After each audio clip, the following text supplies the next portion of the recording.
नमस्कार। आज हम बात कर रहे हैं पाउलो कोएल्हो की बहुत ही मशहूर कहानी द अल्केमिस्ट पर। और इसके लिए हमारे पास एक स्रोत है, साधना का सफर, अल्केमिस्ट की कहानी। हम उसी के विश्लेषण को देख रहे हैं। ये कहानी है सेंटियागो की, एक चरवाहा लड़का जिसे ना एक खजाने का सपना बार बार आता है। और यही सपना मतलब उसे स्पेन से निकालकर सीधा मिस्र के पिरामिड तक ले जाता है, एक लंबे सफर पर। तो आज हम देख रहे हैं कि ये जो स्रोत है, साधना का सफर, ये सेंटियागो के सफर को कैसे समझता है, मतलब उसने क्या सीखा है ना, और उसे मिला क्या आखिर में। चलिए इस विश्लेषण में थोड़ा और गहरा उतरते हैं। बिल्कुल। और ये जो स्रोत है ना, ये शुरू में ही एक बड़ी दिलचस्प बात कहता है कि ये सिर्फ कोई बाहर की यात्रा नहीं है, ज्योग्राफिकल यात्रा। ये उससे कहीं ज्यादा सेंटियागो के अंदर की यात्रा है, खुद को खोजने की। स्रोत के हिसाब से रास्ते में जो भी मिलता है, उसे वो बूढ़ा राजा या क्रिस्टल बेचने वाला या खुद एल्केमिस्ट, वो सिर्फ कहानी के कैरेक्टर नहीं है, वो असल में सेंटियागो के खुद के विकास के मतलब माइलस्टोन है। हाँ, ये बात मुझे भी बहुत ज़रूरी लगी इसमें। जैसे वो क्रिस्टल वाले व्यापारी का हिस्सा है, स्रोत उस पर काफ़ी फोकस करता है।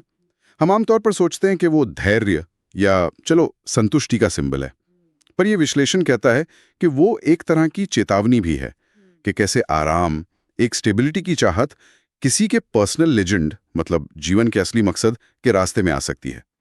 सैंटियागो तो लगभग वहीं रुकी गया था ना। सही कहा, बिल्कुल। और यहीं से वो पहला बड़ा सबक आता है जिसे स्रोत बताता है, अपना सपना, अपना पर्सनल लेजेंड पहचानो और उसके पीछे जाओ।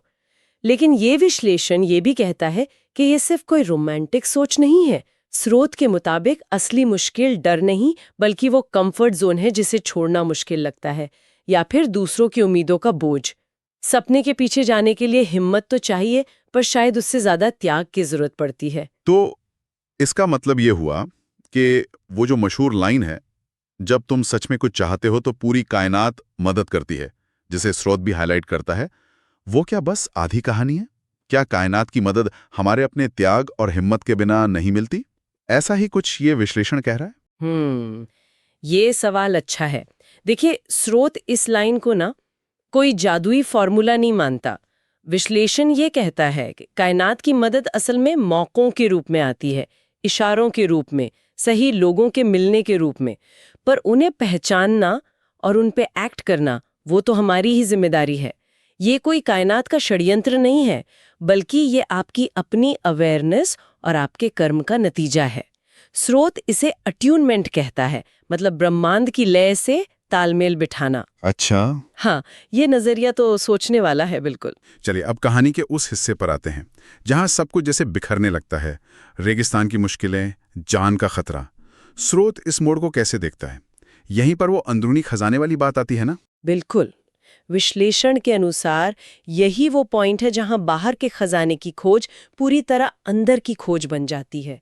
जब सैंटियागो अपना सब कुछ मतलब ऑलमोस्ट खो देता है, तभी वो अल्केमिस्ट से सबसे बड़ा सबक सीखता है। दुनिया की आत्मा से बात करना, हवा से, सूरज से बात करना। स्रोत यहाँ कहता है कि असली खजाना वो सोना नहीं है जो पिरामिड के नीचे है, बल्कि वो बदलाव है जो उस सोने की तलाश में हुआ।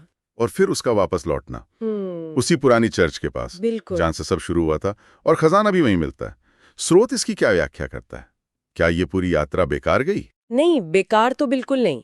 विश्लेषण इसी बात पर जोर देता है कि खजाना भले ही शुरू की जगह पर मिला, लेकिन उसे पाने और पहचानने की जो काबिलियत है, वो सैंटियागो ने उस लंबे सफर में ही कमाई। स्रोत कहता है कि बाहरी मंजिल यानी पिरामिड तक पहुंचे बिना वो अंदरूनी मंजिल तक पहुंच ही नहीं सकता था। मतलब वो आत्मज्ञान और खजाने का असली मतलब, उसका लौटना सफर का अंत नहीं है, बल्कि एक सर्कल का पूरा होना है, जहां शुरू और अंत मिलते हैं। पर यात्री अब वो नहीं रहा जो पहले था। तो अगर हम इसे संक्षेप में कहें तो ये विश्लेषण द अल्केमिस्ट को सिर्फ सपनों के पीछे भागने की कहानी नहीं मानता, बल्कि ये दिखाता है कि सफर खुद ही एक इनाम है, और सच्ची दौलत बाहर की चीजों में नहीं, बल्कि हमारे अंदर के बदलाव, हमारी समझ और आत्मा के प्योर होने में है। हाँ, बिल्कुल। और ये विश्लेषण हमें याद दिलाता है कि एल्केमी का मतलब सिर्फ मेटल को सोने में बदलना नहीं है। असली एल्केमी है खुद को एक बेहतर इंसान में बदलना। सैंटियागो की कहानी इसी स्पिरिचुअल एल्केमी का प्रतीक है। चलिए इस चर्चा को यहाँ विराम देते हैं और श्रोताओं के लिए एक विचार छोड़ जाते हैं। इस स्रोत के नजरिए से सोचें तो क्या जीवन का असली खजाना वो लक्ष्य है जिसे हम पाना चाहते हैं, या फिर उस लक्ष्य तक पहुंचने की प्रक्रिया में हम जो बन जाते हैं वही असल उपलब्धि है?